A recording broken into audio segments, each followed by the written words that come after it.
गुज़श्ता 70 साल से मुग़लपुरा की पुरानी बस्ती के इस छोटी सी गली में ही रहते हैं। जी हाँ। तो अब तो माशी हालात भी बेहतर हो गए होंगे। जी हाँ। किसी और जगह क्यों नहीं शिफ्ट हुए? ये जगह हमें बड़ी प्यारी लगती है सेल साहब। मैं और जगह रह के भी देखा मैंने, इकबाल टाउन रहा हूँ, मैं सब्ज़ादार रहा हूँ, लेकिन वो यहीं दिल लगता है क्योंकि ये लोग जब से पार्टीशन हुई है ये सारे लोग तब से इसी इलाके में रह रहे हैं, तो इसलिए हम यहीं आ जाते हैं, यहीं दिल लगता है हमारा। आपके वालिद अल्लाह रखा जी हाँ, और आपके ताया और चचा ने सब ने मिलकर जी हाँ बाऊ बैंड की अमृतसर में बुनियाद रखी। जी हाँ जी हाँ। अब ख़ानदान में कौन कौन उस बैंड में काम करता है? जी मेरा छोटा भाई है जी, बाऊ नाम है उसका, तो फिर न्यू बाऊ बैंड हमने नाम रखा है। तो ये मेरे दादाजी ने काम शुरू किया था, तो दादाजी का नाम था नबी बख्श जी। तो फिर मेरे अब्बू बड़े यानी नामवर मास्टर हुए, लेकिन उन्होंने अपनी पूरी लाइफ में उन्होंने कहा ये मेरे अब्बू ने शुरू किया था तो ये मेरे अब्बू का नाम ही रहेगा। तो जब तक मेरे अब्बू ज़िंदा रहे हैं उस बैंड का नाम रहा है नबी बख्श बैंड। अब्बू फिर मेरे फौत हुए, फिर भाई छोटा इसका नाम बाबू है, तो फिर न्यू बाबू बैंड हमने रखा है। रेलवे ग्राउंड में क्रिकेट खेलने वाला अमानत अली जी हाँ, क्रिकेट खेलते खेलते थिएटर में कैसे आ गए? ये अचानक ही जैसे आप हमारे घर आए ना, मुझे तो यकीन नहीं आ रहा कि सेठ साहब आए हैं जी, आप इतने बड़े साथी हैं और एंकर हैं। तो ये क्रिकेट जो मैं खेलता था वो सपोर्ट नहीं करता था कोई सेठ साहब, शौकिया खेलते थे। फिर अब मेरा बच्चा खेलता है उसको, तो हमने कहा कि खेलो, उसको हम सपोर्ट करते हैं। है तो हम फनकार ही थे, जैसे आपको पता है कि बाप भी म्यूज़िक और दादा भी। कैसे पता चला कि आपके अंदर एक अदाकार की सलाहियत मौजूद है? ये सर उधर जाके ही पता चला है। थिएटर के हवाले से मुझे कोई वो एक्सपीरियंस नहीं था, इसलिए कह रहा हूँ कि जैसे फिल्म का है, पुरानी फिल्में भी देखी हैं, पता है हर एक्टर का, पाकिस्तान का भी हिंदुस्तान का भी, तो थिएटर का नहीं पता था। थिएटर में जब मैं गया ना तो पहली दफ़ा देखा कि ये क्या ओपन एयर बागे जना जी, उधर मैं गया तो जब ड्रामा देखा तो मुझे पता चला कि थिएटर की दुनिया ये है। पहले उनको देखा, फिर क्या करते हैं, फिर आपको पता कि अल्लाह ताला रहमत करता है। तो फिर पहला किरदार क्या अदा किया? पहला किरदार तो बड़ा ज़बरदस्त था, ड्रामा था ही रांझा इन ट्रबल, शायद आपने नाम सुना, क्योंकि मेरे उस्ताद जी अकबर रईस साहब भी यानी थिएटर की बड़ा कंट्रीब्यूशन है उनका, बड़े पुराने जी। मैंने अपने उस्ताद जी से सवाल किया था अकबर रईस साहब से कि वो कहते थे पुराने, मैंने कहा आप उस्ताद जी काफ़ी देर से हैं इस थिएटर की दुनिया में, तो आपने जैसा कोई पुराना बंदा बताएं। तो वो नाम लेते थे मुन्ना लाहौरी, मुन्ना लाहौरी थे ना, हाँ जगूटा जिन वो। तो मेरे उस्ताद जी कहा करते कि वो भी बड़े पुराने हैं। फिर अकबर रईस साहब मुझे मिले, तो फिर पहला ड्रामा मैंने किया जब ही रांझा इन ट्रबल, उसमें कैदों का रोल था। कैदों का रोल तो बड़ा मुश्किल है, वो अजमल साहब ने किया है जी हाँ। तो लेकिन उस्ताद जी ने कहा कि ये करो, वो ड्रामे का असल में वो फिल्म का ही वो दूसरा हिस्सा था वो ड्रामा, तो वो कैरेक्टर तो बड़ा मुश्किल है, लेकिन मेरे लिए बड़ा एजाज़ था कि मैंने वो जब किया तो मुझे सीनियर लोगों ने दाद दी। कॉमेडियन ना होते तो क्या क्रिकेटर होते? क्रिकेट इससे भी मुश्किल है, एक्टिंग से भी मुश्किल है, लेकिन उसमें ज़रा चांस मुश्किल मिलता है। कि क्रिकेट में ना हमारे काम में चांस ज़रा इजी है, बस कुदरती रहमत करती है तो फिर प्लेयर बनते हैं, मोहम्मद यूसुफ जैसे। फिर है जी, असल नाम तो अमानत अली है जी हाँ। चंद का खूबसूरत इजाफा कैसे हुआ? सेठ साहब ये भी एक मौजूद ही है कि वो शख्स याद ही नहीं है जिसने मेरा नाम रखा चंद। घर में मोहल्ले में ये सारे जानते हैं, किसी को नहीं पता, किसी है ही नहीं नाम था ये, और मुझे भी नहीं पता कि ये चंद कि कैसे आया नाम, किसी ने कहना शुरू किया, ये याद ही नहीं है, पता ही नहीं है। जिस तरह कोडू साहब है हमारे, मोहम्मद जुवेद कोडू साहब, उनका नाम अलबेला साहब ने रखा है कोडू जी। इस तरह काफ़ी लोग हैं, किसी जूनियर का मैंने भी नाम रखा है, या मैंने इसका नाम रखा है, कोई है ही नहीं, पता ही नहीं कैसे अमानत अली नाम है। आपको लेकिन चंद फिर अच्छा पसंद आया जो अपने नाम के साथ लगा लिया? देखे ना जी, दुनिया पे मतलब चंद हो गई है, चंद से हो गई है कि मैं मतलब जहाँ भी जाता हूँ लोग लाइक करते हैं। इससे ज़्यादा खुशकिस्मती क्या हो सकती है। पहला मुल्क से बाहर टूर ही मेरा अमेरिका का था, दुनिया में कहाँ कहाँ टूर किया है? अमेरिका, वो मुझे लेके गए थे कवि साहब, डायरेक्ट अमेरिका चला गया मैं, है जी। और कहाँ कहाँ गए हैं? जहाँ जहाँ फिर जाता है ड्रामा, फिर ऑस्ट्रेलिया, यूरोप, जहाँ ये मिडल ईस्ट में सारे गए हैं। कोई थोड़ा थोड़ा रह गया, ये जिस तरह ये साउथ अमेरिका है, उधर फनकार जाते नहीं है, जिससे पूछें उधर है मुल्क ब्राज़ील, अर्जेंटीना, जी आपको तो पता होगा, कोलंबिया, ये साउथ अमेरिका में, इधर लोग कम जाते हैं, इधर भी जाएंगे। या अफ्रीका तो मेरे रिश्तेदार भी है उधर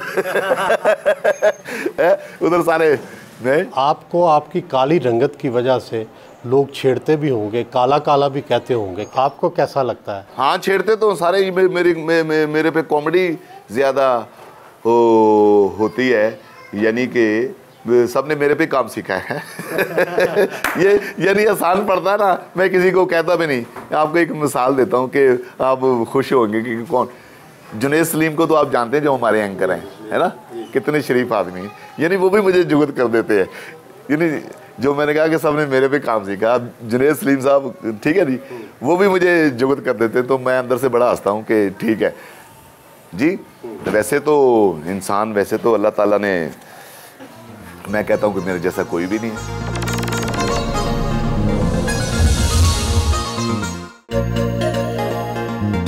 अपनी गली में आए,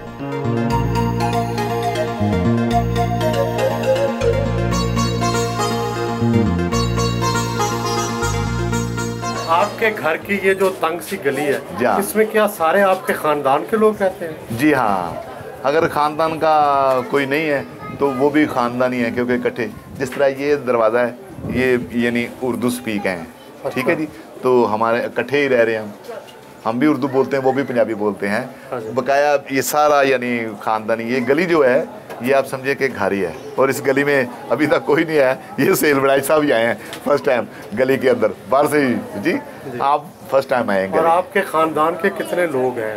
जी माशाल्लाह बहुत ज़्यादा है, यानी 4 तो भाई रहते हैं हम इधर। अच्छा, तो इसी गली में ही शादियाँ वगैरह और इनका सबकी मैंने भाइयों की शादी करके फिर मैंने अपनी शादी की थी, सब बहनों की शादी करके फिर मैंने यानी लास्ट में मैंने की थी। सुना है आप सबको जिसकी भी शादी करते हैं उसको मोटरसाइकिल भी देते हैं वो है कि जब बच्ची यहाँ से गली से ब्याही जाती है तो उसको देते हैं, तो वो फिर जो उसका शौहर होता है फिर वो मोटरसाइकिल पे घूमता है ये बस ऐसी छोटी गली है यहाँ, ठीक है। ये मेरा घर है, मैं इधर है जी, ये मेरा है, ये बाबू बैंड का है, अच्छा, ठीक है, ये मेरे से बड़ा है, उसका है, अच्छा, साथ साथ ही हैं सारे, हैं जी। ये मेरे ताया जी का घर है, अच्छा, हैं जी, अच्छा, ताया जी का, ये ताया जी के बहुएं हैं, बेटी हैं। सेठ साहब फिर मेहरबानी, आप हमारे मुगलपरा ड्राई पोर्ट पे आए, तो ये लोग जो हैं ये सारे यानी औहदेदारान लोग हैं। ये जुल्फ़कार मपी हैं, हमारे ये इलाके के सियासतदान, ठीक है जी। ये शेख उमर दराज साहब हैं, इनके वालिद साहब भी सियासत में थे, उनके पीछे भी मैंने नारे लगाए हुए हैं, ठीक है जी। और ये हमारे मोहल्ले के डॉक्टर हैं, डॉक्टर जमशेद साहब, इनके वालिद साहब भी इसी मोहल्ले के, इसी इलाके के डॉक्टर थे, डॉक्टर अफजल। ये एक वो शौकत की तरह है, खड़ा उधर, ये लकड़ी का काम करता है, ये देखें ये लकड़ी, ये दरवाजे इसने लगाए हैं, सारे मोहल्ले का ये काम करता है, ठीक है जी। ये मेरा भाई है, मेरे से बड़ा है, हाँ इनको दिखाना ज़रूर वरना थोड़ा गड़बड़ हो जाएगी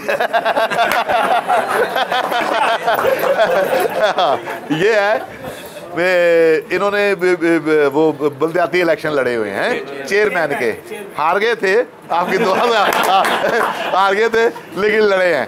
तो ये दरवाजे पे मैंने नाम लिखाया ना सारे भाइयों के, तो इनका भी लिखाया, बड़े फोत हो गए हैं, शौकत हुसैन है जी, वो भी बैंड के बड़े यानी बड़े मास्टर आदमी थे।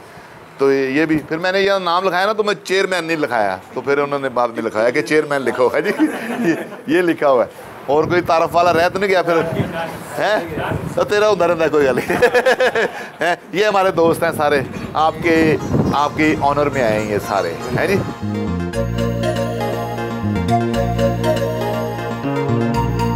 घर से रवाना हुए,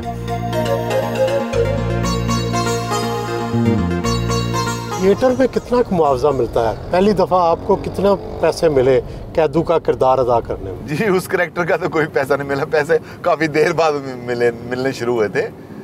शुरू में तो नहीं मिले थे पैसे, शुरू में थोड़ा थोड़ा अपने पल्ले से लगाते थे थोड़ा। अब कितने एक किरदार के पैसे मिल जाते हैं थिएटर में? ये है कि गुजारा हो जाता है, तो ये है कि मतलब ज़्यादा नहीं, ज़्यादा हम लाइक भी नहीं करते ये कि गुजारा हो जाए। ये किसी को जिस तरह होता नहीं कि दिखावा, वो उससे हमें बड़ी छेड़ है। जो भी है हम मिल बांट के सारे वो बहन भाई खा लेते हैं और अच्छा है, इज्जत से मिलता है। टीवी के जो कॉमेडी शोज हैं इनसे ज़्यादा आमदनी होती है या थिएटर से? अब टीवी ठीक है क्योंकि थिएटर का वो अब रहा नहीं इतना क्रेज़, तो टीवी पे थोड़े ज़्यादा मिलते हैं पैसे, थिएटर से वो भी थोड़े, इतने नहीं। मतलब हमने तो सुना है कि सारे कॉमेडियन बड़े खुशहाल हो गए हैं कि और अब वो थिएटर में जाता ही नहीं, ज़्यादा टीवी में ही काम करता। टीवी फिल्म तो स्क्रीन होती है, स्टेज लाइव होता है, वो नो डाउट के अभी टीवी पे चैनल ज़्यादा चल रहे हैं, लेकिन थिएटर का दौर आएगा ज़रूर। अपना कौन सा किरदार है जिसको आज तक नहीं भूले, स्टेज पे जो किया हो, थिएटर पे किया हो? जी सेल साहब, अगर सही बात तो पूछें तो नाम इतने फनकार हैं, लोग मेरे से खुश हैं तो मैं भी खुश हूँ। मैं लोगों की खुशी देखना चाहता हूँ, मतलब दुख देखा नहीं जाता। आपने 2 शादियाँ की जी, दोनों अरेंज मैरिज थी या कोई मोहब्बत की शादी भी है? नहीं, एक्चुअली अब मैं आपको सही बताता हूँ सेल साहब, पहली शादी मैंने बेवा से की थी। अच्छा। हाँ, अपने मुंह से अच्छा तो नहीं लगता ये, लेकिन वो दिल में तो यही था कि इंसान को ज़िंदगी में कोई अच्छा काम जब मिले तो वो मिस नहीं करना चाहिए। तो मुझे ऐसी सिचुएशन आई, ऐसा मिला, मैंने फिर वो जो पहली शादी थी वो बेवा थी और वो बरादरी से बाहर थी, ठीक है। फिर वो फोत हो गई हैं, ठीक है जी। तो फिर मैंने दूसरी शादी बरादरी में की, ठीक है जी। तो जिस तरह होता है कि मोस्टली एक्टर जो होते हैं वो अपनी पहली वाली को छोड़ देते हैं, दूसरी कर लेते हैं, ये सिस्टम नहीं है। कितने बच्चे हैं और क्या क्या कर रहे हैं? जी हाँ, बच्चे मेरे 2 ही हैं, वो माशाल्लाह मेरे जितने। एक तो आपको बताया क्रिकेटर है, वो आज आया नहीं, उसने आना था, मैंने कहा सेठ साहब से मिलना है, वो उसका मैच था लाहौर सिटी का, तो वो उसने कहा कि पापा मैं नहीं आ सकता आज, सॉरी। तो वो क्रिकेटर है, बल्कि आपके सामने कह रहा हूँ कि मतलब उनको, मेरे बेटे को चांस देना चाहिए, जो सीनियर क्रिकेटर हैं, तो शायद आपकी बात मान लें, है जी, चांस दें मेरे बच्चे को, उसको खिलाए तो सही, है जी। माशाल्लाह खेल रहा है, सिटी खेल रहा है अभी। चंद साहब, आप स्टेज पे एक्टिंग करते हैं तो आपके मद्दाह भी होंगे, ख़वातीन भी मद्दाह होंगी, कभी किसी ने आके इजहार मोहब्बत किया, इजहार दिलचस्पी किया? जी हाँ, वो तो होता ही है, लेकिन ये कि हम घरेलू ही रहे हम, है अल्लाह ताला ने। मतलब आपका कोई स्कैंडल नहीं बना? नहीं, स्कैंडल नहीं बना, कोई स्कैंडल। कोई अच्छी भी नहीं लगी आपको? नहीं, कोई अदाकारा, कोई सिंगर, कोई? असल में वो शक्ल सूरत, तो कुछ लोग शक्ल सूरत देखते हैं, कुछ लोग उसका वो मतलब उसका ग्लैमर देखते हैं, कुछ लोग होते हैं कि वो आदात देखते हैं, उसका वो रहना सहना या चाल चलन देखते हैं। सब नहीं है ऐसे होते कि जी, मुझे तो अल्लाह ने बचाए रखा है। कोई स्कैंडल नहीं बनाया जी। दिल ही दिल में तो किसी को पसंद किया होगा, किसी अदाकारा को। कौन सी अदाकारा सबसे अच्छी लगती है? अदाकारा अच्छी लगे नहीं सकती मुझे, कि मेरी नेचर ये है कि जो यानी आपकी है वो फिर आपकी रहे, ऐसा तो मुमकिन है ही नहीं। हमारी फील्ड में तो होते हैं लोग, ये नहीं होते हैं, लेकिन ऐसा मुश्किल है। तो फिर हर बंदा तो नहीं यानी बर्दाश्त कर सकता। मैंने इसीलिए ऐसा कोई नहीं किया, यानी कोई किसी से, आखिर मैं भी इंसान हूँ, मोहब्बत या किसी से बढ़ाई नहीं गुफ्तगू, कि कुछ लोग ये नहीं बर्दाश्त कर सकते कि यार आज ये फनकारा मेरी दोस्त थी तो आज ये इसकी है। कुछ लोग ये चीज़ नहीं बर्दाश्त करते। आप नहीं करते? मैं नहीं कर सकता है ना ऐसी चीज़। अपने दोस्त चौधरी जुल्फकार के घर आए।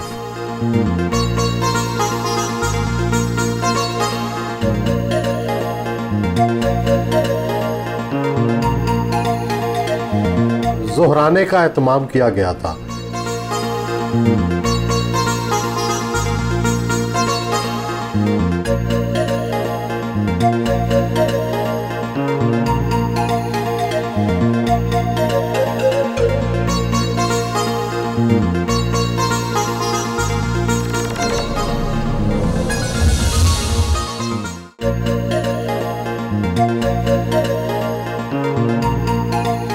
ये अपनी मदद आप तहत सब मोहल्ले वालों ने बनाई है। इसमें करता धरता जुल्फकार मप्पी साहब हैं।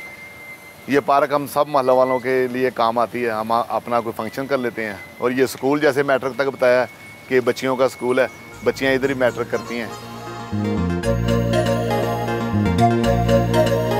एक ड्रामे में 15 दिन काम करने के कितने पैसे मिल जाते हैं? हाँ, वो इस तरह है कि सेठ साहब वो ड्रामे के थिएटर के वो रेट पुराने ही हैं, फिर वो ये हुकूमतें बदलते रही, क्राइसिस आते रहे, यानी हमारी पेमेंट बढ़ी नहीं। मुझे 15 दिन का 1.5 लाख रुपए मिलता है। और टीवीज़ में थोड़ा बेहतर है उससे? टीवी से थोड़ा ये कि 2-2.5 मिल जाता है। उसमें ज़रा है कि वो थिएटर अब थोड़ा डाउन हुआ है, तो टीवी ठीक है। अदाकार कौन सा आपको पसंद है? जेंट्स तो बब्बर शेर हुए हैं, आपको पता है। अमानुल्लाह खान, उनके फॉलोवर हैं हम जी। अमानुल्लाह खान इस दुनिया में नहीं रहे, वो स्टेज के बेताज बादशाह हुए हैं। फिर हमारे सुहेल अहमद साहब हैं, ग्रेसफुल फनकार हैं, सारी दुनिया उनको जानती है। और मैंने काम भी उनके साथ ज़्यादा किया, उनसे सीखा है। हमारे उस्ताद भी हैं सुहेल अहमद साहब, बहुत बड़े नाम हैं स्टेज पे अल्लाह ने दिए। खालिद अब्बास डार साहब से शुरू हो जाए है जी, तो कहाँ तक आके रैम्बो तक। रैम्बो ने भी काम किया, हमारा जो फिल्म स्टार है, हीरो है रैम्बो, उसने भी थिएटर पे काम किया है। तो हमारे थिएटर को तो दुनिया मानती है। चंद साहब ये बताएं कि ये जो फिक्रे होते हैं या जुगतबाजी होती है, ये क्या कुछ चीज़ें पहले सोची होती हैं या ये उसी वक्त मौके पे ही आती हैं बातें? नहीं, ये जो थिएटर की जो खास बात है ये यही है कि वो मौके पे आती हैं। और जो टीवी है उसमें, टीवी पे तो वो स्क्रिप्टेड होता है, वो ज्यादा बोलने नहीं देते ना, जैसे आप नहीं बोलने देते ज्यादा। टीवी पे भी वो ज्यादा, क्योंकि वो अच्छा नहीं लगता आउट बोलेंगे ना टीवी पे।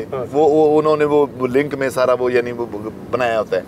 तो थिएटर जो है ये चीज़ है, ये इस चीज़ को दुनिया मानती है। ये हमारा पड़ोसी मुल्क है, वो भी हमारे बड़े फैन है।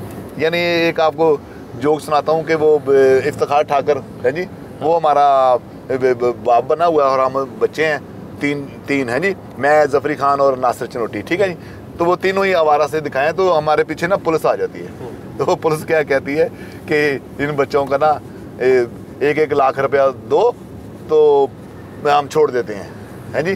तो वो ठाकर वो बोलता है, हमारा बाप बना, वो ऊपर खड़ा, हम नीचे बैठे, तो वो जफरी की तरफ इशारा करके बोलता है कि इसका मैं दूंगा 1 लाख रुपया, ठीक है, दे दूंगा। और नासिर चनोटी क्या है, इसके दूंगा मैं 70,000, ठीक है। अब आगे मैं आया तो वो ठाकर ऊपर से बोलता है बाप हमारा कि इसके दूंगा मैं 60 रुपये, खाली 60 रुपये। तो ये तो एक बनी हुई थी बात।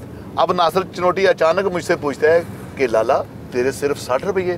तो मैंने फिर अचानक वो बात निकली, मैंने कहा बस यार दिना च रेट डिगा, पता नहीं लगा। वो ये अचानक बात, वो पीछे देखा तो ठाकर साहब भी पीछे गिर के हंस रहे हैं। आपकी खसूसियत ये है कि आप कभी लच्चरपन का और बेहुदा बातें ये नहीं करते, ना लच्चरपन का मुजाहरा करते हैं, तो अपने आप को कैसे बचाया हुआ है? ये बड़ा मुश्किल है। मुश्किल ऐसे है कि सब लोग तो वो बातें कर रहे होते हैं, मैं जवाब नहीं देता, उस बात का जवाब नहीं देता। मेरे ऊपर किसी का दबाव नहीं है, मैं दिल से कहता हूँ। और फिर मेरे वालिद साहब जो थे ना, वो भी फैमिली बैंड मास्टर थे। उन्होंने भी सारी ज़िंदगी किसी का वो कहते हैं कि किसी ने कंप्लेन नहीं की, यानी किसी का अलामा नहीं लिया, ठीक है जी। वो भी फैमिली थे, फैमिली घरों में जाते थे। तो फिर मैं भी फैमिली एक्टर मुझे लोग कहते हैं। मैं गंदी बात इंशाल्लाह ना कभी की है ना कभी करूँगा।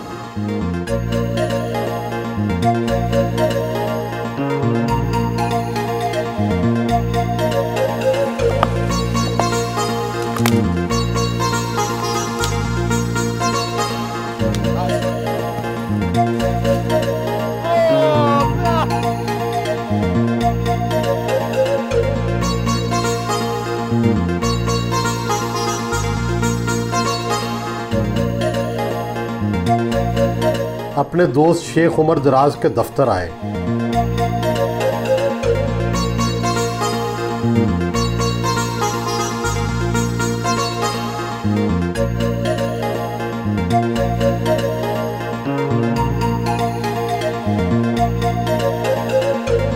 चाय पी।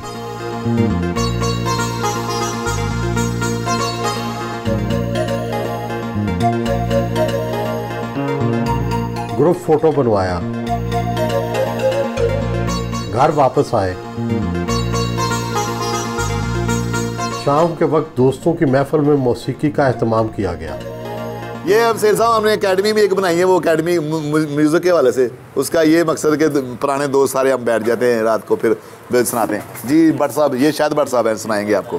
तेरी तलाश में जाए तो हम कहाँ जाए, निशान भी कोई न छोड़ा, दिल को समझाए।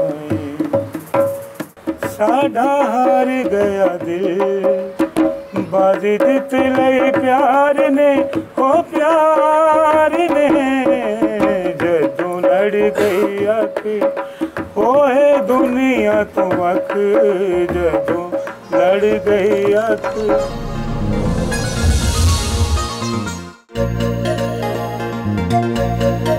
किसी भी ड्रामा में अदाकारी, हदायतकारी या कहानी को अहमियत होनी चाहिए, मगर ये फिर लच्चरपन, फहाशी और ये इस तरह की जुगतबाजी, इससे क्या फ़ायदा होता है? ये सर देखते देखते हो गया। रोकने वाले भी हैं, मना करने वाले हैं, लेकिन जिस तरह आपने सवाल किया है, ये मेरे लिए भी सवालिया ही है, ये कि ये क्या होता है, ये कौन रोकते हैं? और फिर फोश डांस। जी हाँ, वो एक ही चीज़ होगी, डांस भी फोश और जुगते भी फोश। क्या इससे ड्रामे के शायकीन में इजाफा हुआ है या कमी? नहीं, कमी हुई है। फैमिली जाना बंद हो गई? बंद हो गई, यही हमारे सबसे ज़्यादा लॉस है कि फैमिली नहीं उधर आती, तो फिर क्या फ़ायदा है ना। खाली जेंट्स के लिए हम करते हैं, तो वो तो मेलों ठेलों में भी होता है। तो ये ड्रामा जो है, ये इसकी केसट, सर सेल साहब, इसकी केसट जो है वो दुनिया में जाती है, यानी घरों में जाती है, तो बुरी बात है। बड़े अच्छे फनकार हैं, कहते हैं ट्रेंड हो गया, लचरपन का ट्रेंड तो नहीं होता। आप जब भी स्टेज पर एंट्री देते हैं तो क्रिकेट का अंदाज़ अपनाते हैं, जैसे बॉलिंग का अंदाज़, इसकी क्या वजह है? ये मैंने किया था अपने शौक़ के लिए, क्योंकि मैं क्रिकेट खेलता रहा हूँ। वो लोगों को इतना अच्छा लगता है कि मैं किसी रोल में भी हो ना, जब मैं आता हूँ तो वो लोग कहते हैं कि बॉलिंग। मैं आपको बताता हूँ कि मैं थानेदार बना हुआ था जी। अब उसमें मेरी एंट्री थी कि मैंने इन सब पे रोब झाड़ना है। वो मैं एंटर हुआ तो वो कह रहे बॉलिंग। अब मैं देख रहा हूँ कि करूँ कि ना, थानेदार बना, फिर मुझे करनी पड़ी बॉलिंग। अब वो थानेदार बॉलिंग करेगा तो उसका फिर वो क्या रह जाएगा, दबदबा है जी। यहाँ नहीं, सब इंग्लैंड, यूरोप, अमेरिका, ऑस्ट्रेलिया, जहाँ भी थिएटर हो तो आवाज़ आती है बॉलिंग। वो बॉलिंग का एक्शन नेचुरल है। दुनिया भर में कॉमेडियन जो है वो मुआशरे पर तंज करते हैं, जिसका मकसद इस्लाह होता है। यहाँ ऐसा क्यों नहीं? क्या यहाँ शऊर है कॉमेडियन को कि मुआशरे की इस्लाह करनी है? रखते हैं, वो आगे निकल जाते हैं। फिर जो लोगों को गिला होता है, तंज़ो मज़ाक तो होता है कि नॉर्मल जी, तो वो फिर ज़्यादा हो जाता है किसी ज़ातियात पे, किसी जी, तो वो ज़्यादा नहीं होना चाहिए, तंज़ो मज़ाक में रहना चाहिए। एक कॉमेडियन की हैसियत से आप पाकिस्तानी सियासत को किस नज़र से देखते हैं? पाकिस्तानी सियासत आपके सामने ही है कि अभी पिछले चंद सालों में तो शोर ही मचा है कि वो उसको बुरा कह रहे हैं, वो उसको चोर कह रहे हैं, वो उसको कह रहे हैं, वो उसको कह रहे हैं। ये हम जो नॉर्मल लोग, आम लोग हैं, ये क्या इसका असर लेंगे कि जब जिन्होंने मुल्क चलाना है वो इस तरह बोलेंगे तो फिर लोग भी तो बोलेंगे। उनको तो बड़ा शाइस्ता बोलना चाहिए ना। आपकी किसी सियासी जमात से हमदर्दी है? सियासी जमात, फ़नकार तो सेल वड़ाई साहब आप जानते हैं कि फ़नकार न्यूट्रल होता है, यानी मिसाल दो ग्रुपों में लड़ाई हो तो फिर भी फ़नकार को उधर भी जाना पड़ता है, उधर भी जाना पड़ता है, ठीक है जी। तो वैसे जो अब आप ऐसी शख्सियत हैं, आपको दिल की बात बताता हूँ कि सियासतदान कोई भी आए उसका साथ देना चाहिए, आवाम को साथ देना चाहिए, ये नहीं कहना चाहिए कि उसको उतार दो। वैसे मैंने अपनी लाइफ में छोटा था, भुट्टो दौर, जुल्फ़िकार अली भुट्टो जो हैं उनके दौर में मैंने गली मोहल्लों में काम होते देखा है, गली मोहल्लों में है जी। यहाँ इन नून लीग की हुकूमत में देखा है कि गली मोहल्लों में भी काम हो रहा है। तो अभी ये नून लीग है, वो आप सब ने देखा, अभी हम बीजिंग अंडरपास से आए हैं नहीं, तो ये बड़ा काम किया है इन लोगों ने। आपका ख़ानदान मौसीकी का शायक भी है, आप ये बताएं कि आपको कौन सा मौसीकार या गुलकार पसंद है? ये हिंदुस्तान इतना बड़ा मुल्क है, लेकिन हमारे देर से बड़े गुलाम अली खां की उनको ज़रूरत पड़ी, वो उधर गा के है, फिर आपके सामने राहत हिट हुआ है, फिर रेशमा साहबा में उधर गा के आई हैं तो बल्ले बल्ले हो गई है। फिर गुलाम अली साहब ने एक ही गज़ल कही है, चमकते चांद को टूटा हुआ तारा बना डाला, तो उधर वो सब लोग ऐसे हो गए। गुलाम अली साहब जी जितने म्यूज़िकल, पाकिस्तान को अल्लाह ने बहुत कुछ दिया हुआ है, बहुत टैलेंट दिया हुआ है। तो आपका पसंदीदा गुलकार कौन सा? गुलकार पसंदीदा तो सारी दुनिया ही जानती है, नूर जहाँ, मेहंदी हसन साहब, गुलाम अली, ये नेचुरल लोग हैं जो मतलब सही मौसीकी। कौन सा ऐसा कॉमेडियन और है जिसका सामना करते हुए घबराते हो? वो मामला खां थे, बेताज बादशाह, उनके साथ काम करते हुए ना बहुत झिझकता था मैं, बात नहीं आती थी। सोहेल अहमद साहब के साथ आपने बहुत काम किया, उसकी कोई ख़ास वजह? जी हाँ जी, उनसे हमने सीखा, जब एक ज़िंदगी का हिस्सा ही उनके साथ गुजार दिया है, ठीक है, तो फिर उनसे अच्छा हमें कौन होगा। मैंने थिएटर भी उनके साथ ही किया है लॉन्ग टाइम, ये उनकी मेहरबानी है, वरना दुनिया तो भरी पड़ी है, फ़नकार तो भरे पड़े हैं, ये उन्होंने चूज़ करना होता है, डायरेक्टर हैं तो वो उन्होंने मुझे रखा है, तो उनकी मेहरबानी है। लोग तवक्को तो करते होंगे कि आम जिंदगी में भी मज़ा से काम ले, क्या वाकई ऐसा करते हैं? अच्छा सील साहब, आपसे हकीकती बातें हो रही हैं, तो मैं ना ये मतलब बनावट नहीं कर रहा, अल्लाह ताला ने मेरी ड्यूटी लाई है कि मैं कॉमेडी मजाक करता हूँ, मैं करूँगा इंशाल्लाह उनके लिए, मतलब कोई ठीक है जी। तो लेकिन मैं आम जिंदगी में ना बहुत सीरियस हूँ, लोग मानते नहीं हैं, हमें कॉमेडी समझते हैं लोग। जिस तरह मैं, किसी ने सवाल किया था कि आप मज़ाहिया, मैं कहा नहीं, मज़ाहिया आवाम है, मैं तो जहाँ खड़ा होता हूँ वहाँ लोग ही मज़ाहिया नज़र आते हैं, यानी मैं ये जुगतें करना नहीं चाहता था। तो अल्लाह ताला ने मेरी ड्यूटी ये लगाई कि मैं अब रोज़ एवरी नाइट, मुझे 30 साल हो गए हैं जी, तो मैं लोगों को हंसाता हूँ। वो मेरे पे भी जुगतें होती हैं, मैं वो बुरा नहीं बनाता। हाँ, कोई पर्सनल कोई ज़ातियात पे कोई ऐसी कोई बात हो जाए तो फिर वो बुरा लगता है, अदरवाइज़ तो हम अपने आप को जुगतें करते हैं लोगों को हंसाने के लिए। अगर लोग इसी तरह खुश हैं तो हम हंसाते रहें।